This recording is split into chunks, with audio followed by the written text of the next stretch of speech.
नमस्कार छात्रों, स्वागत है हमारे channel maths with Bablu sir में।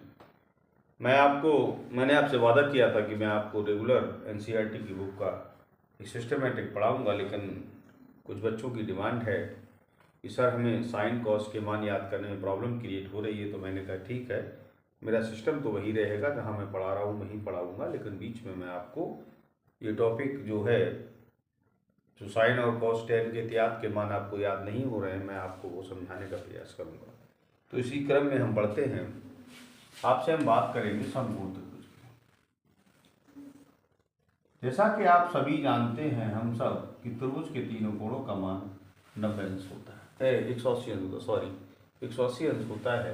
अब एक कोण, अगर किसी त्रिभुज में एक कोण 90 अंश होता है तो उसके सामने वाली भुजा का नाम कर्ण होता है। अगर यह कोण दिया जाए तो इसका नाम आधार होता है, और जो भुजा बच जाती है उसका नाम लंब होता है।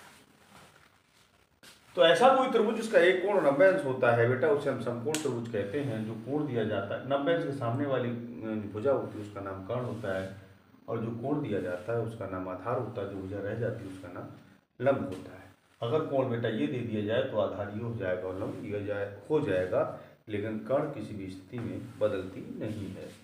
एक गणितज्ञ थे जिनका नाम था पाइथागोरस की प्रमेय। अब पाइथागोरस की प्रमेय बेटा क्या था, उन्होंने बताया था कि अगर कोई समकोण त्रिभुज है, माना एबीसी एक समकोण त्रिभुज है, और उसकी जो भुजा है आपकी, अगर ये कर्ण है, कर्ण पर एक इन्होंने बनाया था एक, वैसे अब इसका आजकल लोग जो है केवल समरी समझा देते हैं, क्या होता है मैं आपको समझा रहा हूँ कि उन्होंने प्रमेय क्या दी थी। उन्होंने कहा कि कर्ण पर अगर कोई वर्ग बनाया जाए उसका क्षेत्रफल, और आधार पर एक वर्ग बनाया जाए उसका क्षेत्रफल, और लंब पर एक वर्ग बनाए उसका क्षेत्रफल, इसका क्षेत्रफल इन दोनों क्षेत्रफल के स्क्वायर के बराबर होता है। जैसा कि आप जानते हैं कि वर्ग का जो क्षेत्रफल होता है वो भुजा का स्क्वायर होता है। तो ये एसी पे बना है, इसलिए इसका नाम क्या हो जाएगा, एसी स्क्वायर। और ये AB पे बना है, इसलिए इसका नाम हो जाएगा AB स्क्वायर। और बेटा ये BC पे बना है, इसलिए मतलब BC स्क्वायर। ठीक है। तो ये पाइथागोरस की प्रमेय थी कि कर्ण पर बना वर्ग शेष दोनों भुजाओं पर बने वर्गों के योग के बराबर होता है। यानी कर्ण पर कोई वर्ग बनता है उसका क्षेत्रफल शेष दोनों भुजाओं पर जो वर्ग बनते हैं उनके क्षेत्रफल के योग के बराबर होता है। ऐसा पाइथागोरस ने हमें दिया था। तो मैंने भी बताया था कि वर्ग का जो क्षेत्रफल होता है वो भुजा का स्क्वायर होता है। क्योंकि एसी पे बना है इसलिए एसी स्क्वायर हो गया, इस पे बनाया तो इसका स्क्वायर, इस पे बनाया तो इसका स्क्वायर। तो ये हमारा एक रिजल्टेंट पैदा हुआ, एक रिजल्ट पैदा हुआ कि कर्ण का वर्ग शेष दोनों भुजाओं के वर्गों के योग के बराबर होता है। ये एक पाइथागोरस प्रमेय का रिजल्टेंट है। ठीक है। तो इसका फायदा क्या है कि जैसे अगर आपको दो भुजाएं दी जाए समकोण त्रिभुज में, तो तीसरी भुजा को फाइंड आउट कर सकते हैं, क्योंकि ये आपका रिलेशन, इसके दो भुजाएं देने पर तीसरी भुजा को फाइंड आउट किया जा सकता है।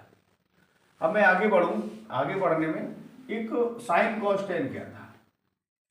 तो बेटा अगर कोई त्रिभुज है, मान लीजिए कोई समकोण त्रिभुज है और ये कोण दिया है, तो इसका मतलब ये आधार है और ये लंब है और ये कर्ण है। तो एक फार्मूला दिया गया था लाल बटे का। तो ये साइन कॉस क्या होता है कि किसी समकोण त्रिभुज में जो भुजाओं के अनुपात होते हैं, लंब कर्ण आधार इत्यादि का अनुपात होता है, उसे हम लाल बटे का के नाम से शो करते हैं, दिखाते हैं, उसे रिप्रेजेंट करते हैं। तो मैं आपको सिस्टमेटिक लिखूंगा, साइन थीटा, उसके बाद कॉस थीटा, उसके बाद tan theta, cot theta, sec theta और कोसेक थीटा। जैसा कि आप देख पा रहे हैं कि पहले साइन है। तो मैंने आपको अभी बताया था साइन कॉस क्या होता है कि समकोण त्रिभुज में जो भुजाओं के अनुपात होते हैं उन्हें हम साइन कॉस के नाम से जानते हैं, और उनको याद करने के लिए हमने फार्मूला बना लिया है कि लाल बटे का। तो लंब बटे कर्ण, यानी लंब बटे कर्ण मतलब साइन, दूसरा है आधार बटे कर्ण, तीसरा है लंब बटे आधार, और जब ये खत्म हो जाए तो ये पलट के लगाते रहिए, आधार बटे लंब, कर्ण बटे आधार और कर्ण बटे लंब। तो ये एक रिलेशन होता है किसमें, साइन कॉस। बात समझ में आ गई। साइन कॉस क्या होता है कि समकोण त्रिभुज में जो भुजाओं के अनुपात होते हैं, तीनों भुजाओं में आपस में जो रिलेशन होते हैं, उनके जो रेशियो होते हैं, उन्हें साइन कॉस के नाम से जानते हैं। It's clear. यहाँ पर हम थोड़ा सा एक चीज और आपको बताना चाहेंगे। देखिए जैसे आप देख रहे हैं साइन थीटा बराबर लंब बटे कर्ण, कोसेक थीटा बराबर कर्ण बटे लंब है। इसका मतलब ये इसका एंटी है, ये इसका एंटी और ये इसका एंटी। तो इस हिसाब से हम एक 6 फार्मूलों को बना सकते हैं। साइन बराबर क्या है, ये इसका अपोजिट है, उल्टा है, तो इसे कर सकते हैं 1 कोसेक थीटा, और बेटा कॉस थीटा है, कॉस को हम कर सकते हैं 1 सेक थीटा, और टेन थीटा को हम कर सकते हैं 1 कॉट थीटा, और कॉट थीटा को कर सकते हैं हम 1 टेन थीटा, और सेक को कर सकते हैं हम 1 कॉस थीटा, और कोसेक थीटा को हम कर सकते हैं 1 साइन थीटा। तो ये 6 फार्मूले मतलब बहुत इंपॉर्टेंट फार्मूले हैं, इनको आप जरूर याद करिएगा। 2 फार्मूले में मैं अलग से बताना चाहूंगा। टेन बराबर होता है लंब बटे आधार। बेटा अगर इसके नीचे कर्ण कर लें, इसके नीचे कर्ण कर लें, तो ये फार्मूला तैयार हो सकता है। लंब बटे कर्ण होता है हमारा साइन थीटा, इसको हम लिख सकते हैं साइन थीटा, और इसके अपान को हम कर सकते हैं कॉस थीटा। आपको मैंने बताया कि टेन का उल्टा होता है, तो और कॉट थीटा अगर आपको चाहिए तो कॉट बराबर हो सकता है कॉस थीटा बटे साइन थीटा। एक बार मैं दोबारा आपको रिमाइंडर लगवाता हूं कि साइन कॉस क्या था, एक समकोण त्रिभुज, एक ऐसा कोई त्रिभुज जिसमें कोण 90 अंश का होता है, उसका नाम समकोण त्रिभुज होता है। जो कोण होता है उसके सामने भुजा लंब होती है, जो कोण दिया जाता है उसे आधार कहते हैं, और जो बची भुजा का नाम लंब होता है। मैंने कहा कि अगर कोण ये दिया जाता आधार ही हो जाएगा, लंब ये हो जाएगा। कर्ण किसी भी परिस्थिति में बदलता नहीं है। पाइथागोरस ने एक प्रमेय दी थी, इसका नाम पाइथागोरस प्रमेय, जिसके अनुसार था कि कर्ण पर कोई वर्ग बनाया जाए और दोनों भुजाओं पर वर्ग बनाया जाए तो इसका जो क्षेत्रफल है इन दोनों के क्षेत्रफल के बराबर होगा। इसे हम पाइथागोरस की प्रमेय कहते हैं। इसका रिजल्टेंट क्या, अगर इसका स्क्वायर निकाला, इसका क्षेत्रफल निकाला जाए तो भुजा का स्क्वायर होता है, तो AC स्क्वायर हो गया। इसका क्षेत्रफल निकाला जाए तो AD स्क्वायर हो गया, इसका क्षेत्रफल निकाला तो BC स्क्वायर हो जाएगा। जिससे कि हमारा रिलेशन तैयार हो गया। इससे फायदा ये हो जाएगा कि किसी समकोण त्रिभुज में अगर 2 भुजाएं दी जाएं तो तीसरी भुजा को हम आसानी से निकाल सकते हैं। ठीक है, इसके हिसाब से हमने समकोण त्रिभुज में जो 90 अंश के सामने भुजा का नाम कर्ण होता है, जो भुजा कोण दिया जाता है उसे आधार कहते हैं, जो बची भुजा का नाम लंब कहते हैं। लाल बटे का एक हमने फार्मूला अपने हिसाब से एक बना लिया है, एक लर्न करने के लिए बना लिया है। तो साइन कॉस क्या होता है, इन भुजाओं में जो अनुपात होते हैं, समकोण त्रिभुज की भुजाओं में जो अनुपात होते हैं उन्हें हम साइन कॉस के नाम से जानते हैं। तो हमने जैसे साइन कॉस टेन क्रम से लिख लिया है, और जब ये खत्म हो जाता है तो ये पलट के हम इस पर के लगा सकते हैं। तो 6 फार्मूला हम याद कर सकते हैं। आपको दिख रहा है साइन बराबर लंब बटे कर्ण, कोसेक बराबर कर्ण बटे लंब है, इसलिए हमने ये फार्मूला बना लिया कि साइन कोसेक का उल्टा होता है, कॉस सेक का होता है, टेन इसका होता है। ये इसका 6 फार्मूले तैयार किए। फिर मैंने कहा था कि टेन बराबर लंब बटे आधार होता है, दोनों को बटे कर्ण कर लें तो साइन बटे कॉस होता है, कॉट बराबर कॉस बटे साइन हो सकता है। ठीक है, चलिए मैं इस क्रम में आपको आगे बढ़ाते हुए, मैंने कहा था कि बच्चों की डिमांड के अनुसार मैंने जो साइन कॉस के मान इत्यादि होते हैं उनको बच्चों में प्रॉब्लम क्रिएट हो रही थी, तो मैं उन मानों को कोशिश करता हूँ कि सिंपल वे में आपको बताया जाए। तो देखिए, आप अगर किसी का मान निकालना चाहते हैं तो इस प्रकार से टेबल बना सकते हैं।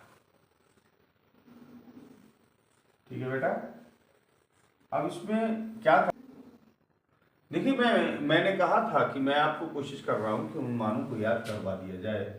तो इस प्रकार से आप इस प्रकार से टेबल बना सकते हैं।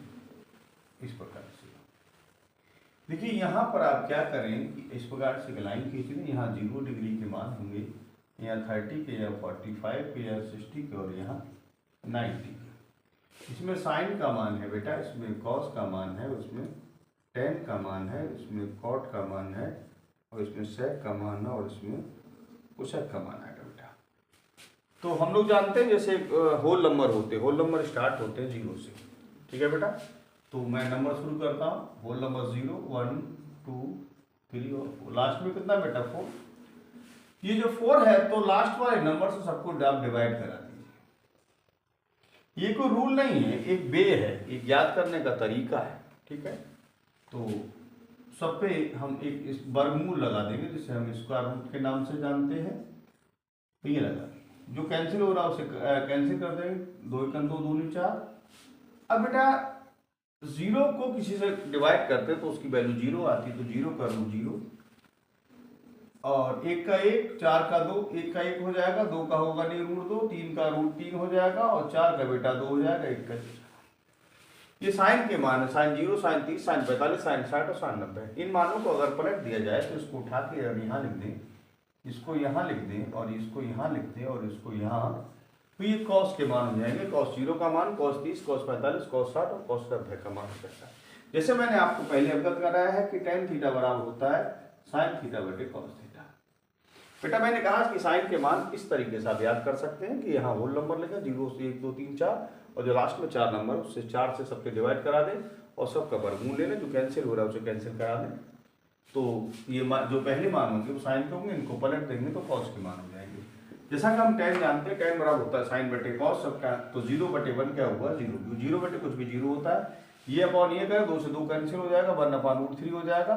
इसको अपॉन करें, इससे 2 करें 1/1 यानी 1 रह जाएगा, 2 से 2 कैंसिल हो गए, √3/1 1 ना लिखें कोई दिक्कत नहीं है, और 1/0 लिखेंगे। जब 0 किसी के नीचे होता है तो उसकी वैल्यू होती है इन्फिनिटी।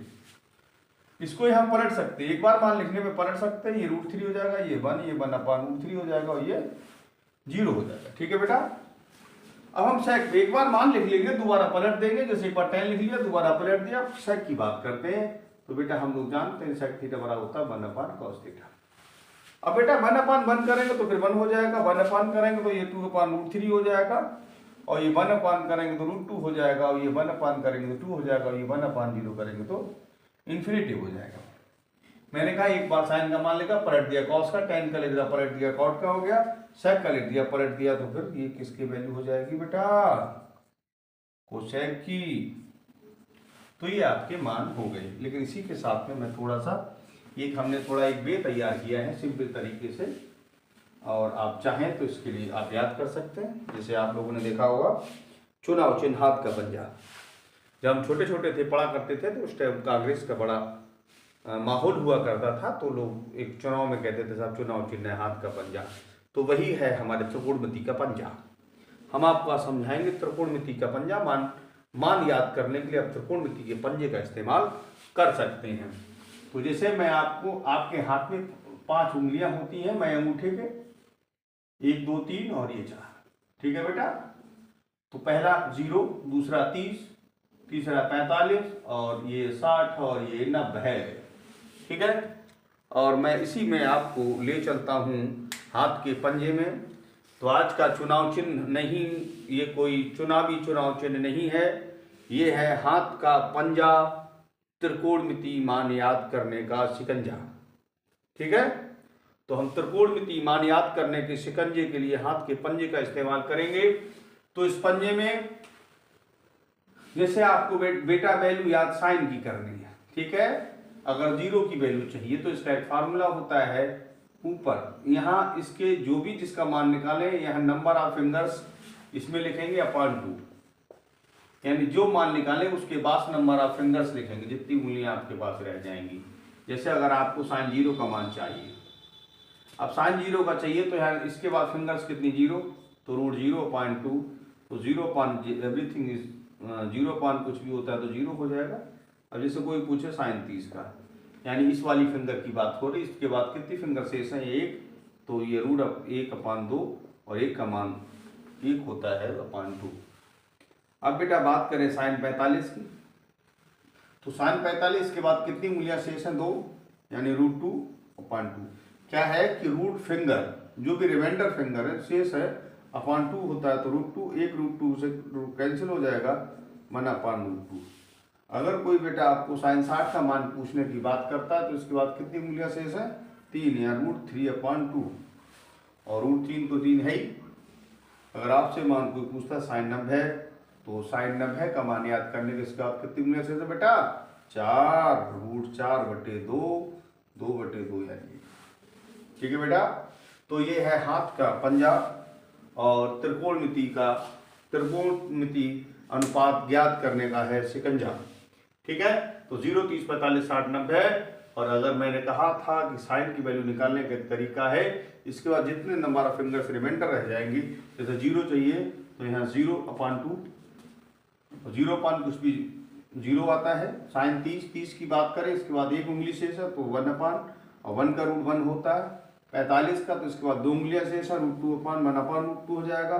साइन 60, इसके बाद 3 उंगलियां शेष है, √3/2, इसके बाद 4 उंगलियां शेष है, तो फिर ये √4/2 इसमें 2/1। लेकिन मैं आपको आगे और जोड़ दूं, अब ये वाली बात याद करने की जरूरत, केवल पंजा, हाथ का पंजा 0, 30, 45, 60 और 90, जो जिसका मान आपको चाहिए उसके नीचे की उंगली अपॉन रूट में √2 कर देंगे, वो साइन का मान हो जाएगा। और इस प्रकार से आप साइन के मानों को याद कर सकते हैं। जब इसको पलट देंगे तो ये कॉस के मान हो जाएंगे, पीछे वाले को आ गया तो ये कॉस के मान हो जाएंगे। बेटा अगर tan का चाहिए तो साइन अपान कॉस का tan के मान निकालें, फिर पलट दें तो कॉट हो जाएगा sec। हम जानते हैं कॉस sec बराबर 1/cos होता है। कॉस के मान को पलटने से sec का मान मिलेगा और sec को पलट देंगे तो फिर कोसेक मिलेगा। ठीक है।